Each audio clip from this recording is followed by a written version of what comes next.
오늘 9월 22일 예수님의 공생의 준비기. 공생이라는 건 뭘까?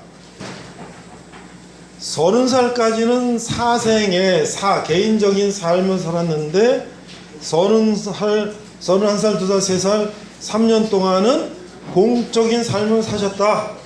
그래서 공적인 생애를 준비하는데 오늘 첫 번째 예수님이 자기 땅에 오시다. 여러분들 옆에 붙어있는 거 보세요. 오늘 제목이 뭐예요? 예수님이 자기 땅에 오시다 이런 얘기입니다. 여러분 오늘 본문은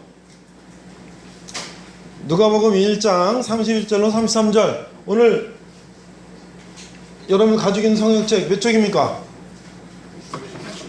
에? 몇 쪽이요? 몇 쪽이요? 138쪽을 찾아보겠습니다. 누가복음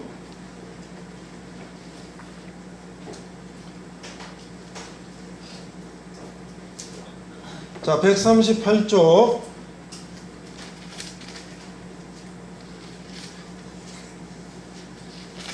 여기 화면에도 있습니다.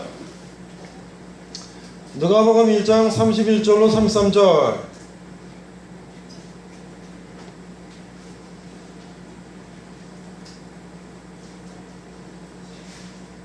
보라, 시작. 보라, 내가 잉태하여 아들을 낳으리니 그 이름을 예수라라. 그가 큰 자가 되고 지극히 높이신 의 아들이라 일컬어질 것이요 주 하나님께서 그 조상 다윗의 왕위를 그에게 주시리니 영원히 야곱의 집을 왕으로 다스릴 것이며 그 나라가 무궁하리라. 이게 뭐예요? 보라. 여기는 우리가 가지고 있는 성경은 영어로 어떻게 돼 있어요? 31절 영어로 왼쪽에 보니까 And behold, behold는 뭐예요? 보라 이런 뜻이에요. 보라, behold. You will conceive in your womb and bring forth a son. 너는 wom은 뭘까? womb. 이거 아는 사람은 진짜 영어 실력인 사람이야. wom이 뭘까요? WMB. 어려운 단어죠? 자궁이나 자궁. 여성의 자궁. 아이를 낳는. 그래서 뭐야? 너의 몸 안에 conceive in your womb and bring forth a son. bring forth 아기를 갖게 될 것이다. 그죠? 너가 잉태해서 bring forth a son. 아들을 낳을 것이다. 그러니까 conceive in your womb, 즉 너 몸 안에 아들을 갖게 되고 bring forth a son, 그 아들을 낳게 될 것이다. 그리고 shall call his name Jesus. 어저께 말이죠. 그 축구를 동영상 다시 보기 이렇게 보니까 EPL에 어디 선수더라? 맨시티 선수인가? 제주스가 있어. 제주스 알아요 여러분들? 그거 왜 제주스죠? 왜 제주스야? 히브리 발음으로 하면 예수. 우리는 그 발음을 그대로 따서 예수라고 하는데 그 영어로 표현하면 S-E-S-U-S. 영어식 발음하면 Jesus. 그럼 제주스는 어느 나라 사람이에요? 브라질 발음. 브라질 또 여러분 상식. 브라질은 어느 나라 말을 쓸까요? 어디? 굿. 그러면 남아메리카를 오른쪽으로 가면 브라질이고 왼쪽으로 가면 아르헨티나인데 그럼 아르헨티나는 어느 나라만 쓸까요? 브라질은 포르투갈 말을 쓰고 왼쪽인 아르헨티나는 스페인 말을 쓴다. 왜 그렇게 됐을까요? 지배 어떻게? 식민지를. 그래서 누가 그렇게 결정했나요? 로마 교황이 결정했어요. 서로 막 앞다퉈서 막 쳐들어가니까 야 여기 오른쪽은 포르투갈 왼쪽은 아르헨티나 나눠서 너네 싸우지 말고 가서 먹어 이래 된다. 그래서 브라질의 호날두는 포르투갈의 호날두는 이름이 같은 조상인 것이. 그렇죠? 발음도 같고. 그래서 포르투갈 말로 하면 제주스가 되는 거지. 그렇죠? 자, 그래서 여기 말하는 건 뭐예요? 제주스, 예수님. 그 얘기죠. 그럼 32절 또 봅시다. He will be great and he will be called the son of the highest. 이게 뭐야? The highest, 가장 높으신 분의 아들이라 일컬음을 받을 것이요. And the Lord God will give him the throne of his father of David.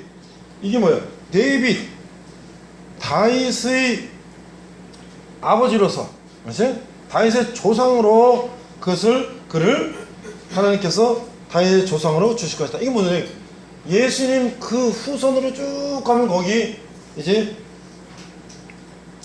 다윗이 쭉 나오는데 그 밑으로 쭉 내려오면 그 족보에서 예수님이 나오신다 그 얘기죠. And he will reign over the house of Jacob forever. 그 다음에 뭐예요? And of his kingdom there will be no end. 뭐야? 그래서 하나님이 그 야곱의 집은 다시 뭐냐면 아브라함이 이삭을 낳고 이삭이 야곱을 낳고 야곱이 요셉을 낳고 쭉 해서 이스라엘 사람들의 조상을 말하는 거예요. 그 야곱의 집이라는 건 뭐예요? 이스라엘 이 집을 영원히 다스리신다. reign, 다스리시고, 그렇죠? 그 나라가 어떻게 no end란 no end, 끝이 없을 것이다. 영원할 것이다. 그 얘기를 지금 하고 있습니다. 자, 그런데 우리가요 마태복음을 처음에 읽으면 맨 앞에 뭐가 나오나요? 족보가 나옵니다. 족보. 오늘은 그 예수님이 이 땅에 오신 얘기를, 그 족보 얘기를 잠깐 하면서 예수님이 이 땅에 오신 그 역사적인 사건을 잠깐 나누려고 그래요. 근데 우리가 신약 성경을 읽으려고, 야, 내가 이제 성경을 좀 읽어야 되겠다 하고 신약 성경을 딱 피니까 1장 1절에 뭐라고 나와요? 여러분 마태복음 1장 1절 봐요. 아브라함과 다윗의 자손 예수 그리스도의 계보라. 2절 아브라함이 이삭을 낳고 이삭은 야곱을 낳고 야곱은 유다하고 형제들을 낳고. 3절 유다는 다만에서 베레스와 셀을 낳고 베레스는 헤스를 낳고 헤스는 람을 낳고. 4절 람은 아미나답을 낳고. 아, 이거 뭐야? 아이고, 이거 뭐야? 그래가지고 아니 아브라함은 누구고 이삭은 또 누구고 야곱은 또 누구고, 이게 뭐야? 아, 이게 뭐야? 이거 계속 어려운 사람만 이름만 나오고. 그래갖고 포기. 그죠? 아니 도대체 이게 누구냐 말이죠. 그런데 여기 아마 우리 지난 겨울부터 우리 이른 봄부터 제가 설교를 쭉 한 거를 들은 사람들은, 구약을 얘기를 들은 사람들은 아브라함이 이스라엘의 믿음의 조상이요, 그가 이삭을 낳고 또 그가 야곱을 낳는데 그 12아들이 이스라엘의 지파가 됐고, 뭐 레위 지파 무슨 지파, 뭐 유다 지파 무슨 지파가 됐고, 그 다음에 요셉이 또 있었는데 11번째 요셉이 애굽으로 팔려가서 뭐 거기서 또 이제 종족이 번성하고, 그 애굽 파라 왕이 말이죠, 이스라엘 백성을 노예로 막 그냥 부려먹으니까 하나님이 모세라는 지도자 세워서 너네 가나안 땅 이스라엘 돌아가라.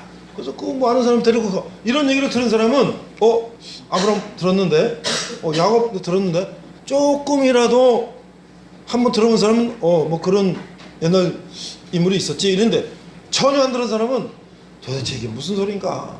그런데 이스라엘 사람들한테 이 얘기를 하면 이 사람들은 그냥 마르고 닳도록 어렸을 때 응애하고 태어나서부터 죽을 때까지 구약 성경을 아주 딸딸딸딸 외워. 그러니까 아브라함 하면 우리 뭐 이순신 장군 무슨 세종대왕처럼 아주 머리에 박혀가지고 그들은 조상을 얘기하면 맞아. 그래서 쭉 가다가 어디야? 16절 야곱은 마리아의 남편 요셉을 낳았으니 마리아에게서 그리스도라 칭하는 예수가 나시더라. 이렇게 되니까 맞아, 아브라함 쭉 해서 예수님이 여기 나신 거구나, 이렇게 얘기가 돼서 그걸 다 아는데, 우리는 말이죠 그냥 읽다가 포기해버려. 또 너무 어려워. 자, 그런데 마태복음은 누가 썼나요? 마태복음은 누가 썼나요? 저자가 누군가요? 이거를 다시 말하면 마태가 전한 복음서. 마태라는 사람은 유대인인데 예수님이 12제자 중에 한 사람인데 이 사람은 누구냐? 세리, 텍스 컬렉터. 로마 시대에 우리말하면 친일파 같은 거예요. 이 이스라엘 백성들 세금을 걷어가지고 막 뜯어내가지고 일부를 자기가 먹고 일부를 로마에 바치는 그런 친일파 같은 사람인데 예수님이 또 그 사람도 제자를 삼았어요. 그래서 이 유대인인 마태는 이 이스라엘 백성들에게, 유대인들에게 예수님이 누군지를 이제 설명하는 것을 복음서에 쓰고 있는 거예요. 그래서 처음부터 뭐 족보부터 쓰고 있어요. 아브라함, 이삭을 낳게 해서. 자, 그런데 하나만 더 비교하겠습니다. 마태, 마가, 누가, 요한 복음서가 4개가 있는데요. 이 누가 복음서에도 또 여기 나와. 3장에. 그런데 누가는 누구냐? 누가는 누구냐? 누가는 유대인일까요? 아닐까요? 여러분들 어디 시내 가다가 성 누가 의원 뭐 이런 거 들어봤죠? 누가는 의사였다. 의사.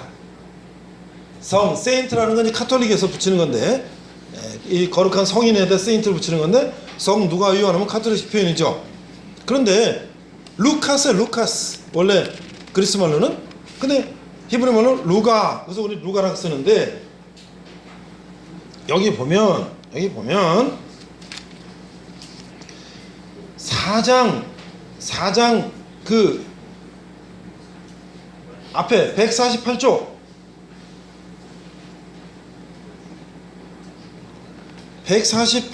23절에 보면 이렇게 시작됩니다. 예수께서 가르치심을 시작하실 때에 30세쯤 되시니라. 사람들이 아는 대로는 요셉의 아들이니, 요셉 아들 맞죠? 예수님 아버지 요셉이잖아. 그런데 이번에는 어떻게 됐냐? 예수님은 요셉의 아들인데 요셉의 위는 거꾸로 올라가. 헬리오 그 위는 마따시가 쭉쭉쭉 올라가서 어디로 가냐요?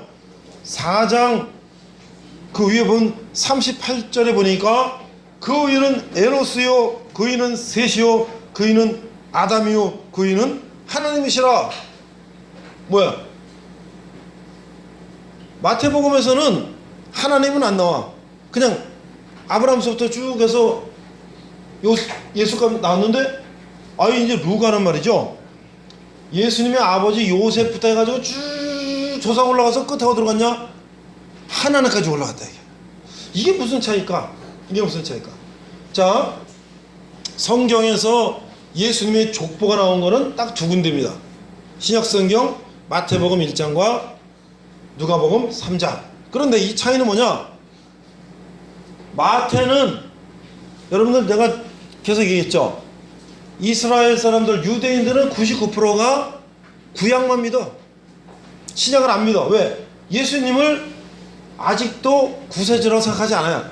앞으로 구세주가 온다 이게. 예수님도 아브라함 뭐 이런 선지자 중에 한 사람이다 이렇게 믿고 있어요.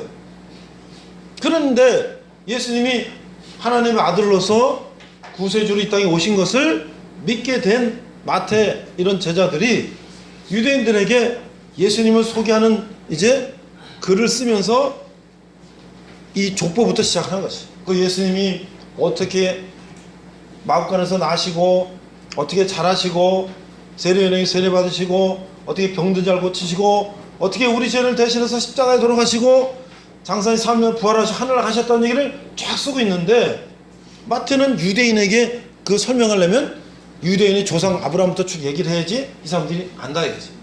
그러면 누가는 뭐냐? 누가는 그리스 사람이에요. 그래서 사도 바울과 함께 전도여행을 다니면서 사도 바울의 전도여행을 다 쓰고 그랬는데, 먼저는 이 사람이 이제 예수님에서 또 쓰기 시작한 거지. 근데 그때 벌써 마태가 쓴 복음서, 마가바가 쓴 복음서가 있지만, 누가는 보니까 이게 좀 더 자세한 게 빠진 것 같아. 그래서 누가복음 1장 1절에 뭐라고 썼냐면, 누가는 이렇게 시작했어. 우리 중에 이루어진 사실에 대하여 처음부터 목격자와 말씀에 일꾼된 자들이 전하여준 그대로 내력을 저술하려고 붓을 든 사람이 많은지라. 많단 말이에요. 그동안 예수님에서 쓴 사람이. 그 모든 일을 근원부터 자세히 미뤄 살핀 나도 데오빌로 각하에게 차례대로 써보낸 것이 좋은 줄 알았노니 이는 각하가 알고 있는 말을 더 확실하게 하라면. 그래서 이게 뭐예요? 예수님에 대해서 데오빌로 각하라는 이제 높은 사람한테 이 편지를 통해서, 글을 통해서 예수님을 자세히 설명하려고 그 글을 쓰기 시작했다 이거죠. 근데요, 이 누가는 의사지만 역사가요. 그래가지고 이 사람은 그 당시 예수님이 돌아가시고 어머니 마리아는 살아계시죠. 여러분들, 소설가가 소설을 쓰려면 그 모든 역사 자료, 그 현장을 답사하고 이런 것들을 다 이제 자료를 수집해서 소설을 쓰는 거죠. 왜? 역사 소설이나 그런 실화 소설 같은 거는. 근데 자기가 상상을 하는 것도요, 상상해서 어떤 소설을 써도 그와 관련된 자료를 모아야지 그게 써지지, 모든 자료가 머릿속에 없잖아요.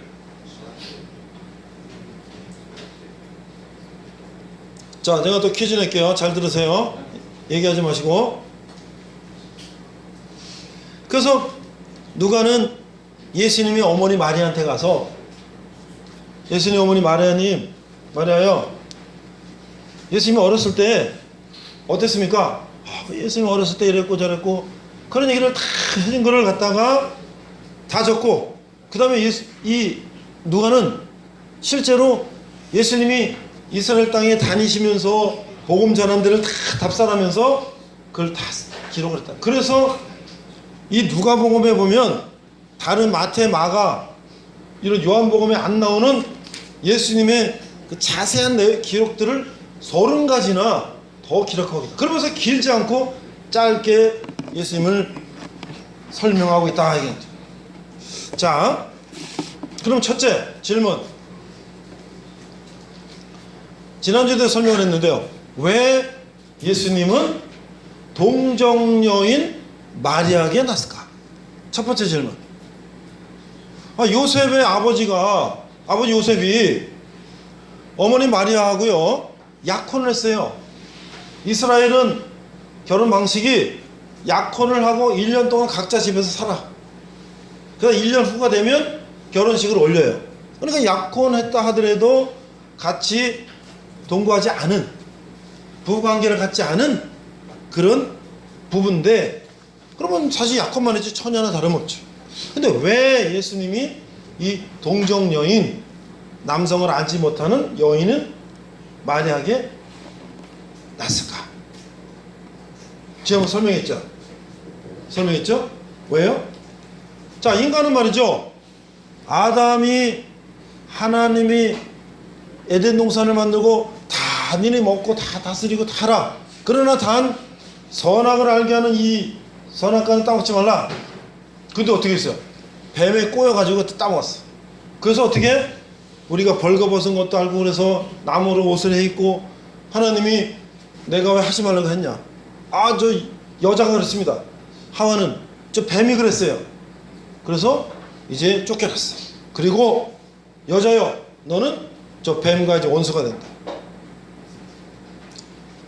그런데 그 뱀이 여자의 뒤꿈치를 물 것인데 그 머리를 밟고 이길 자가 누구냐? 구세주를 보내준다. 그게 이제 창세기 나온 얘기. 자, 그런데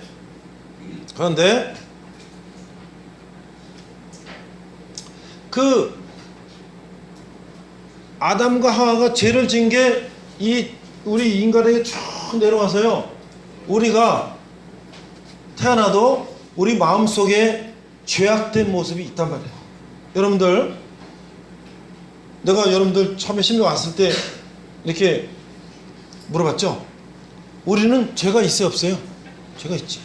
애기들도 동생이 생겼어. 그러면 언니나 형이나 오빠가 이제 2-3살 먹었는데 깐난하게 동생이 생겼어. 엄마가 어떻게 해요? 한 2-3살 먹었는데 지 애기 동생만 챙기잖아. 그러니까 이 어린 게 말이에요, 셈이 나가지고, 나는 신경 안 쓰고 얘만 이뻐한다고 그냥 그걸 막 때리고 그래. 이게 뭘 한다고? 이 어린 2-3살 먹으면 뭘 한다고? 우리 마음속의 인간은 아담과 하와로부터 그런 죄악된 보성이 있다. 여러분들 한번 보세요. 우리가요 조금만 죄악된 거하고 조금만 이렇게 접하면 금방 우리 마음속에 죄악된 게 자꾸 발전해가지고 죄를 짓는다. 그렇기 때문에 우리가 죄를 짓지 않으면 어떻게 되나요? 죄 짓는 곳에 가지 말아야지. 그렇죠? 우리가 음란물을 계속 보면 어떻게 되나요? 나도 모르게 저건 멋있네? 어? 나도 모르게 나도 저거 하고 싶네? 이래 되는 거잖아요. 근데 그런 거 하나도 안 본 사람이 갑자기 이렇게 되나요? 그러니까 자꾸 죄악된 거를 보면 우리 마음이 죄악된 본성이 자꾸 그거를 하고 싶어진다는 거죠. 자, 그래서 예수님은 어떻게 해요? 우리 정상적으로 인간으로 태어나면 그 죄악된 본성을 가지고 태어나기 때문에 죄악된 본성을 가진 사람이 어떻게 우리 인간의 죄를 대신할 수 있냐 이거예요.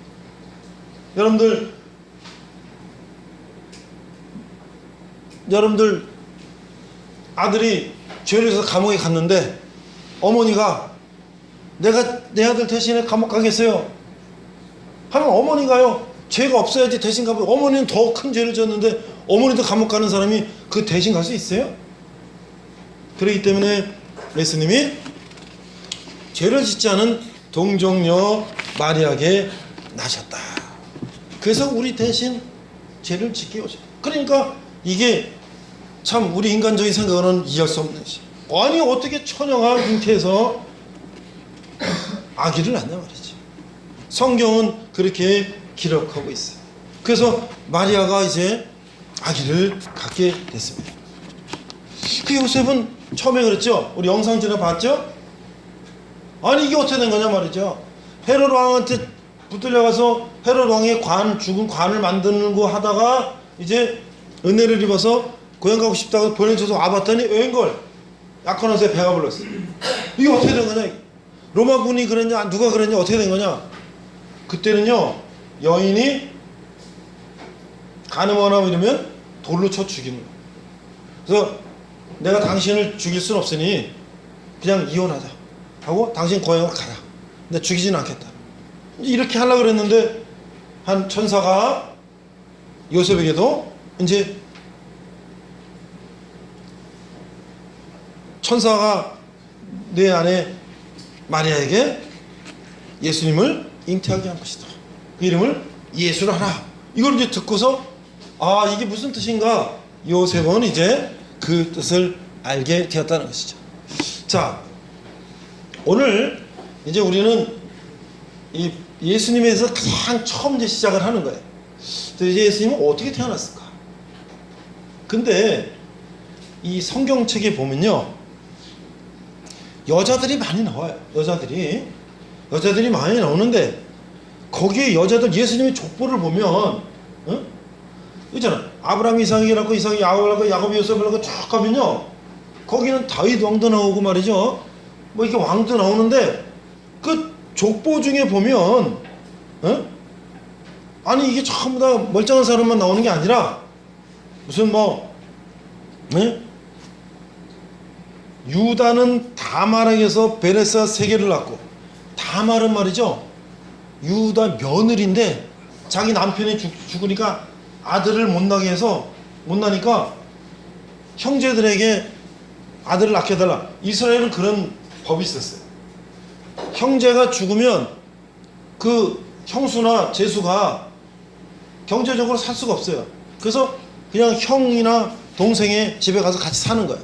그리고 씨를 받아서 사는 거예요. 그래서 그걸 해달라고 그랬더니 전부 다 안 하니까 책임 안 지려고. 그래서 그 다말은 아버지 유다를 유혹해서 그 씨를 받아서 이렇게 됐어요. 아니 근데 이게 무슨 일이냐. 또 살몬이라는 사람은 가나안 정복할 때 그 라합이라는 여자는 기생 술집 여자. 이 사람이 이스라엘 백성들이 정탐꾼이 오는 거를 갖다 숨겨줬어요. 그러니까 이 여자 구원을 받고 다시 이 여자도 예수님 족보가 됐어요. 아니 도대체 어떻게 예수님의 족보는 저기 나가는 형제들 우리 누구야 승철이 형제 누가 좀 하나씩 나눠주세요. 아니 어떻게 족보에 예수님 족보에 그냥 정숙한 여인들만 있는 게 아니라 어떻게 이런 여인들이 있냐. 근데 예수님은요, 하나님은 우리에게 우리가 어떤 신분을 가졌더라도 그가 하나님을 알고 하나님 앞에 나오면 어떻게 된다? 그는 예수님의 조상의 족보에 들어갈 수 있다는 거예요. 그러니까 우리 여러분들과 제가 아무리 죄를 짓고 아무리 우리가 그렇다 하더라도 우리가 하나님 앞에 우리 죄를 회개하고 하나님 앞에 가면 우리도 하나님의 그 족보에 들어갈 수 있다는 거예요. 우리 예수님의 자녀가 되면 우리는 예수님의 족보가 들어가는 거 아니겠어요? 그러니까 하나님은 어떤 분이냐? 예수님은 어떤 분이냐? 예수님은 막달라 마리아, 이 몸을 파는 여인, 뭐 남편이 매실해가지고 거기서 그냥 남편이 죽고 동네에서 완전히 왕따 된 여인, 이런 여인들을 예수님은 가까이 가서 그들에게 복음을 전하고 그들을 품고 하셨다. 그러니까 우리 이 기독교 말이에요. 빈부, 격차, 남녀노소, 여인 뭐 관계없어요. 그런데 우리가 이 세상을 바라보면, 여러분 축구 좋아하죠? 축구 좋아하죠? 우리가 일 안 하고 축구할 때 보니까, 이란의 원정을 가보니까 허연 옷 입은 수염기를 아저씨들이 그냥 몇만 명이, 8만 명인가 10만 명이 막 꽉 찼는데, 그 여자 봤어요 여러분들? 여자 관중 중에서 우리는 그냥 허연 아저씨들, 수염 기른 아저씨들만 봤는데, 이란에서는 말이죠, 지금도 여성이 축구장에 가서 축구를 보다 걸리면 어떻게 된다? 이거는 죽음이에요. 왜 그러냐? 이 이슬람은 여성들을 이 공공장소에 남자들과 같이 이렇게 어울리는 거 금하고, 왜? 여성들이 남성을 유혹하면 범죄한다. 뭐 여러 가지 그런 이유로 이 코란에서 정한 그런 거로 여성들을 얼굴도 가리고 뭐 이렇게 하잖아요. 그런데 아니 여성도 축구 보고 싶고, 우리나라 여기 야구장, 축구장 여성들 간다고 누구 모르는 거 없잖아요. 근데 이런 세상이 있다는 거예요. 그래서 어떻게 하냐? 누가 죽이냐? 가족들이 죽이는 거야. 오빠가, 동생이. 그러면 축구장 갔다고 오빠가 동생이 자기 여동생이나 누나를 죽이면 그 아버지 엄마가 말려야 되는 거 아니냐? 안 말리는 거예요. 우리 가족의 명예를 더럽혔다. 그러면 경찰이 말리냐? 안 말린다는 거예요. 아니 도대체 이게 어떻게 있을 수 있는 일이냐? 그들이 여성과 남성을 분리해서 성적인 범죄라든지 여러 가지 그런 걸 지키는 건 좋지만, 그 방법이 너무나 이게 잔인하잖아요. 그죠? 그러니까 하나님의 방법은 그런 거 아니에요. 하나님의 방법은 비록 그 여인이 어떠한 생계를 위해서 몸을 팔고 그런 비참한 삶을 살았을지라도, 그가 하나님을 믿고 하나님의 자녀가 되면 그도 예수님의 족보에도 올라가는 여인들이 기생라, 여리고성의 술집 여자였어. 그리고 그건 이방인이었어. 그러나 그 여인도 예수님의 족보에 들어갔다는 거죠. 그러니까 우리가 성경에서 말하는 하나님의 그 방법은 가장 인간적이며 가장 사랑과 은혜가 있는 방법이다 라고 말씀할 수 있죠. 자, 오늘 그래서 예수님의 어린 시절을 이제 누가복음 2장에는 이렇게 기록하고 있습니다. 지난번에 우리 영상 하나 쭉 봤죠? 그래서 예수님의 어린 시절, 이제 우리랑 똑같이 키가 자라며 이 제가 자라고 이렇게 똑같이 자랐어. 그런데 예수님은 뭔가 우리하고 달랐다는 거죠. 여러분 지난번 추석 때 모든 사람들이 고향으로 다 갔어요. 이스라엘 사람도 6월절 이런 절기 때 모든 사람들이 이스라엘에 모여. 왜? 그래서 이제 그 절기를 지키려고. 그래서 이제 아버지 요셉 마리아도 가족들을 다 같이 6월절 지키려고 예루살렘에 모였다가 거기서 이제 며칠 지내고 자기 집으로 돌아가는데 갑자기 예수님이 안 보이는 거야. 예수 어디 갔지? 그래서 예수야 해서 없어요. 너 예수 봤니? 자기 그 무릎 고향으로 가는 무리가 이제 예루살렘 떨어서 한참 가다가 당연히 친구들하고 같이 얘기하면서 올 줄 알았더니 중간에 뭐 없는 거야. 다시 이제 예루살렘 또 착 올라가는 거야. 이거 어떻게 됐나? 갔더니 아니 웬걸 12살 먹은 예수님이 서기관들 그런 높은 사람들 이런 사람들하고 성경 말씀을 토론하고 있어. 아니 도대체 어떻게 된 거냐? 어? 그래서 아니 마리아가 그랬어. 아니 예수야. 아니 이렇게 여기 남아있으면 우리한테 얘기를 해야지. 우리 너를 얼마나 찾는지 몰라. 근데 예수님이 뭐라 해요? 어머니 내가 하나님의 집에 있어야 되는 걸 모르셨나요? 이게 무슨 소리죠? 그러니까 예수님은 어머니는 알지요. 왜? 예수님이 자기가 남편 요셉과 같이 결혼하고 관계를 갖지 않고 낳은 거 천사가 너의 몸에서 구세주 예수를 잉태하게 할 것이라 다 알고 있지. 그 자라면서 이제 예수님이 보통 이 인간이 아니라는 걸 알고 있었지. 그래서 예수님이 그 말을 듣고 이제 예수님은 맞아. 내 육신의 아들이었지만 예수님은 바로 하나님의 아들이었지. 그런 것을 이제 깨닫고 아버지도 깜짝 놀랐지. 아니 이제 어린 예수님만 생각했는데 저런 얘기를 하다니. 12살 먹은 소년이 저런 나이 60, 50 먹은 그런 학자들하고 그런 사람들하고 막 대화를 하다니. 예수는 내 아들이지만 하나님의 아들이야. 이제 그걸 깨달은 거죠. 그래서 이제 우리 다음부터 보면 가나라는 지역의 혼인잔치에 갔는데 이스라엘 사람들은 물이 이제 이렇게 석회분야 이런 거 많기 때문에 그 물을 깨끗이 걸르기 위해서 거기다 포도주를 담가서 그걸 이제 마시고 잔치 때 그러는데 이 잔치에 포도주가 떨어졌어. 그래서 이 잔치가 이제 손님이 많이 떨어졌어. 이 포도주를 어떻게 이제 이거 해야 되지? 그랬더니 그때 마리아가 얘기했어. 맞아. 우리 아들 예수가 우리 보통 사람이 아니지. 예수야, 이 포도주가 떨어졌는데 포도주를 좀 만들어 주지 않겠냐? 근데 예수님이 그때 이제 거의 서른이 됐어. 세례, 요한한테 세례받고 이제 공생이 시작할 때, 어머니 아직 제 때가 되지 않았습니다. 그러나 아니다. 예수야, 내가 해다오. 그랬더니 예수님이 이제 어머니의 청을 듣고 하인들한테 얘기했어. 그러면 그 빈 포도주 항아리에 물을 가득 채워라. 어떤 이 사람들이 그냥 시킨 대로 했어요. 물을 가득 채웠어. 가득 채웠어요. 포도주 빈 큰 항아리에. 근데 좀 있다가 자 포도주를 퍼다가 손님에게 갖다 주어라. 그거 다시 푸니까 금방 우리가 물을 갖다 붓는데 이게 포도주가 됐단 말이에요. 그거 손님한테 갖다 주니까 손님들이 아니 이렇게 맛있는 포도주를 진작 가져오지 왜 인제 가져오냐. 예수님이 그런 기적을 베푸신 것이 이제 성경에 계속 나온다는 것이죠. 그건 뭘 말하는 것이냐. 예수님이 우리 인간으로 오셨지만 그분은 인간이시면서 한편 하나님이셨다. 신이셨다.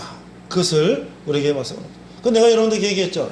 아니 그런 게 어디 있어요. 사람이 사람이고 신임 신이 그런 게 어디 있어요. 성경은 그렇게 말하고 있죠. 그래서 무리를 걸으신 예수, 죽은 자를 살리신 예수, 병든 자를 고치신 예수, 귀신을 쫓으신 예수, 그런 예수님이 2000년 이 땅에 오셔서 우리에게 그런 것들을 보여주시고 결국 뭐예요? 목적은 여러분과 나의 죄를 대신해서 십자가에 돌아가셨다. 그 우리는 어떻게? 우리는 아브라함, 이삭, 야곱의 그 유대인들이 아니에요. 우리는 유대인이 아니잖아요. 우리 한국 사람이잖아요. 근데 우리가 그럼 어떻게 그 예수님의 족보에 들어갈 수 있냐? 우리가 예수님을 믿고 우리 하나님의 자녀가 되기로 내가 마음을 정하면 우리는 예수님의 자녀가 되므로 우리가 어떻게 해요?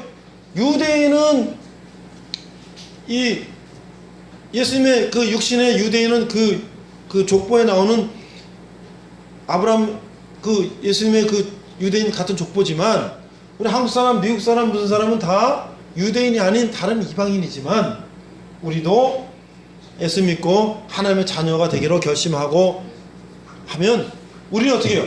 이방인이지만 예수님의 자녀가 된다. 이게. 그건 다시 말하면 뭐냐면 여러분들 나무에 접 붙이는 거 있어요.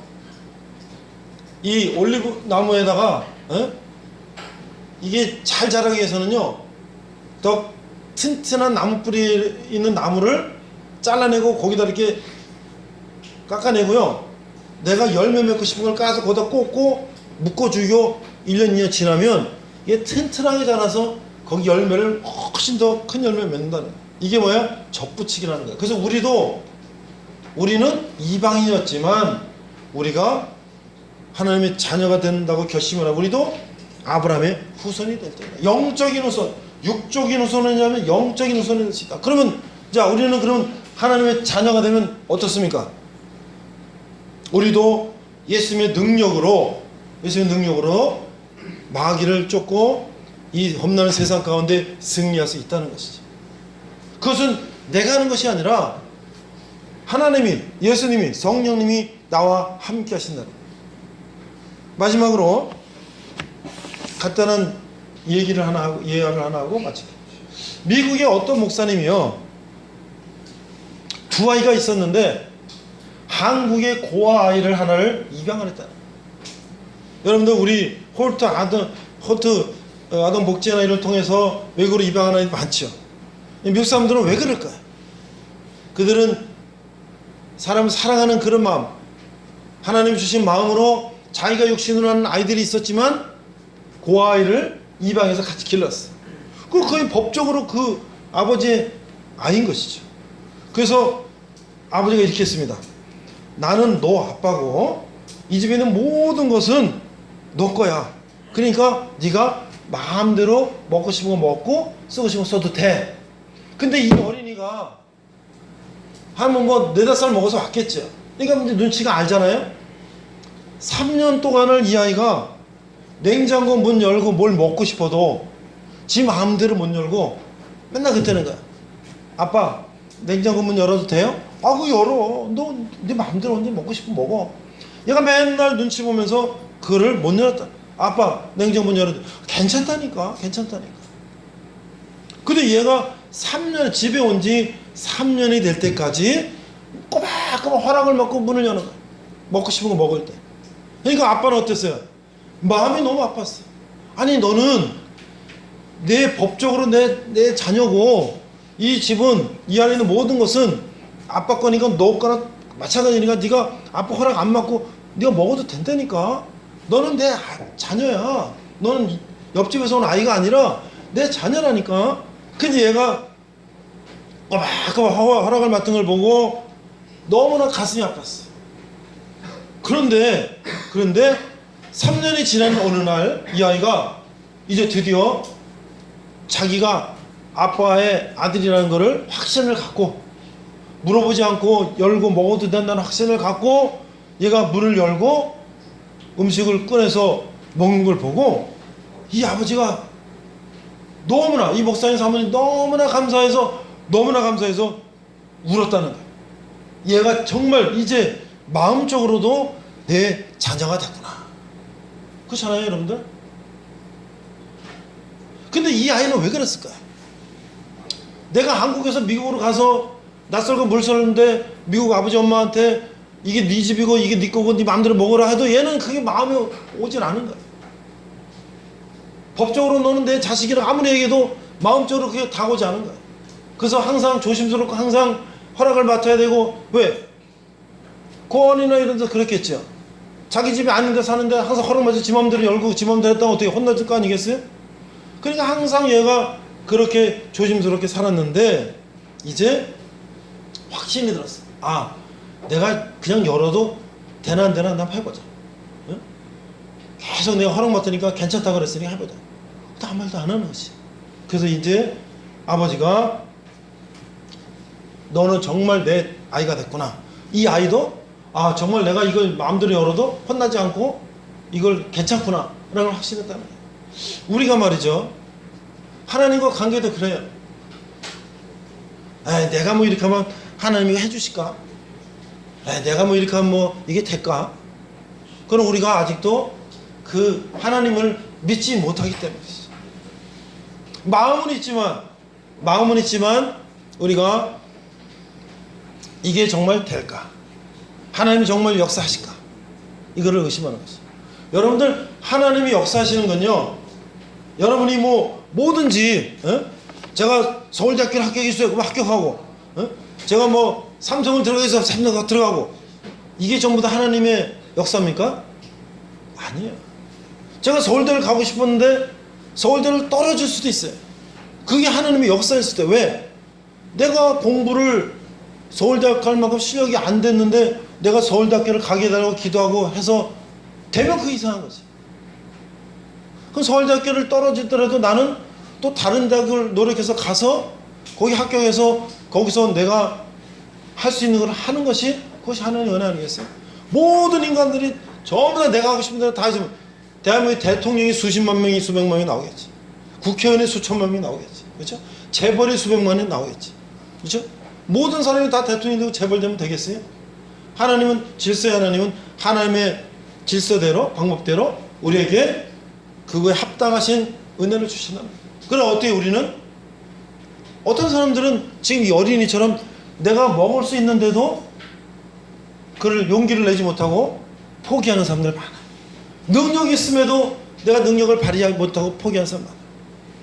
근데 우리가 내가 하나님의 자녀라는 확신을 갖게 된다면, 내가 비록 능력이 부족하고 내가 환경이 열악해도 그것을 극복할 수 있는 힘을 하나님이 우리에게 준다. 왜? 뭘로? 성경에서 하나님께서 죽은 자를 살리시고 병든 자를 고치시고 이런 것들을 보면서, 내가 하나님의 자녀가 된다면 나도 똑같이 그렇게는 못할지라도 하나님께서 나에게 주신 능력으로 내가 어떠한 상황 속에서도 내가 그를 극복할 수 있다 라는 것을 우리가 생각할 수 있다는 것이죠. 지금 나라에 돌아가는 상황을 보면 이 대통령 정권이 잘못했다, 이 사람들은 심판받아야 된다. 그러면 새로 정권을 잡은 사람들이 그 사람보다 훨씬 더 도덕적으로 뭔가 정치적으로 경제적으로 잘해야 되는데 또 그러지 못한 거를 보잖아요. 그러면 이 사람들을 물리치고 또 새로운 사람이 나오면 그 사람들이 이 사람보다 훨씬 도덕적으로 경제적으로 다 나아야 되는데, 아마 내가 볼 때 완벽하게 정치적으로 도덕적으로 경제적으로 나은 정권은 없을 거예요. 왜? 그들은 인간이기 때문에. 우리 인간의 생각, 인간의 머리를 가지고 하는 것은 한계가 있다는 것이죠. 그러나 그들이 하나님을 두려워하고, 그렇죠? 하나님이 주신 마음을 가지고 정치를 한다면 전 세계의 그런 크리스찬 정치인들, 미국의 노예병을 했던 에브라함 링컨 같은 사람, 영국의 노예 무역을 금지시킨 윌리엄 윌버퍼스 같은 그런 의원들, 그 사람들은 그것 때문에 자기는 암살을 당해서 링컨 대통령이 죽었고, 윌리엄 윌버퍼스 같은 의원은 그것 때문에 자기가 총원에 가다가 못했어요. 그러나 그는 뭐예요? 이것이 하나님이 우리에게 명령하신 것이고, 이것이 우리 인간들에게 하나님의 뜻이 합당하고 우리 인간들이 다 행복한 것이다 라는 마음을 가지고 자기의 욕심과 명예와 돈과 이것보다는 많은 사람들, 국민들의 행복을 해서 자기의 목숨을 던질 정도로 그런 걸 했다는 것이죠. 어떤 위정자들은 국민들을 위하는 척하면서 뒤로 자기의 사리사욕을 채우다가 감옥 간 사람들이 부지겼어. 그러다가 정권이 잃고 몰락한 사람이 부지겼어.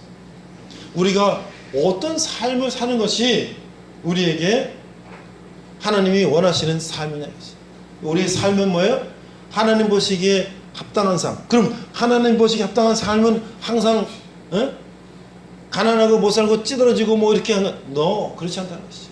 우리가 우리의 능력을 발휘하고 우리에게 주어진 그런 여러 가지 능력을 발휘해서 전 세계를 누비고 다닐 수 있는 그런 사람이 여러분 될 수 있다는 것이죠. 지난번 얘기했죠? 우리 여기 똑같이 우리랑 같이 도와중대에서 군대 생활의 형제, 어머니하고 외아들로 홀어머니 외아들로 자란 형제 군종병했어요. 그 형제가 우리 아들들이 뭐 우리 돈이 많아서 간 게 아니라 우리도 비행기표 간신해가지고 그냥 워킹 가고 그랬는데 자기는 그런데 가고 싶어도 돈도 없고 어머니 혼자 있으니 가지도 못하고 형이 부럽다 그랬어요. 근데 그 형제가 예수 믿고 열심히 공부해가지고 삼성에 들어갔어요. 그 삼성에서 출장비 받아가지고 미국도 다니고 지금 전 세계 다니고 있어요. 우리가 어떤 마음을 가지고 하느냐, 어떤 마음을 가져. 여기 또 우리 한 형제 군종병 내가 처음 왔을 때 있었어요. 어머니 아버지 이혼해가지고요. 그 형제 둘이서 그냥 애들 저 깡패 노릇 했어요. 그러다가 그 형제가 예수님 만났어. 그 전도사가 됐어요. 그래갖고 여기서 군종병하고 나이도 몇 살 더 많았어. 그리고 제대해가지고 이제 이 형제가 전도사고 대학원 간다 그럴 때 내가 아는 사람들한테 이 형제 어려우니까 등록금 좀 도와주자 그래갖고 100몇십만 원 도와줬어. 근데 그 형제가 이번에 결혼한다고 연락이 왔어. 그 신학대학원 가고 자 목사가 되겠다. 그러니까 그 어렸을 때 그 형제는 그냥 부모 이혼하고 형제끼리 그냥 또 돌아다니면서 돈 뜯고 애들 깡패 노릇 했어. 그 예수님 만나서 내가 이렇게 살면 안 되겠다.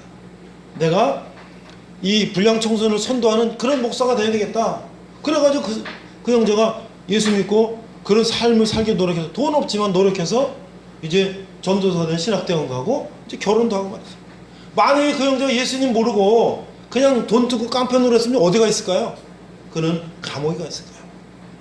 하나님은 우리에게 그러한 드라마틱한 그런 역전을 보여주시는 거예요.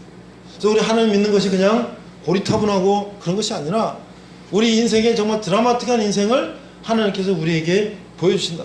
그래서 우리가 성경을 읽고 예수님이 누군지 알아가며 그럼 나는 어떻게 살아야 되는가 이런 것들을 여러분들이 생각하면서 이제 앞으로 인생을 산다면 하나님이 여러분이 잘하는 것을 더 잘하게 그래서 여러분이 잘하는 걸 통해서 이 세상 가운데 여러분이 정말 능력을 발휘하고 사는 그런 사람이 하나님 다 만들어 주실 것을 저는 믿고 오늘도 저와 여러분들이 그런 삶을 살기를 바라기 때문에 새벽에 와서 여러분들 같이 또 이런 말씀을 나누는 것입니다. 여러분도 함께 기도하겠습니다. 하나님 아버지 은혜를 감사합니다. 오늘 예수님이 이 땅에 오신 목적이 무엇인지 우리가 깨닫고 또 우리가 하나님의 자녀가 되어서 우리가 예수님의 능력을 가지고 이 세상 가운데 싸워 승리하는 또 우리의 삶을 성공적인 삶을 살기를 다짐하는 저희가 되게 하여 주시옵소서. 감사드리며 예수님 이름으로 기도합니다. 아멘. 자, 우리 혹시 신병 왔어요? 지난주에?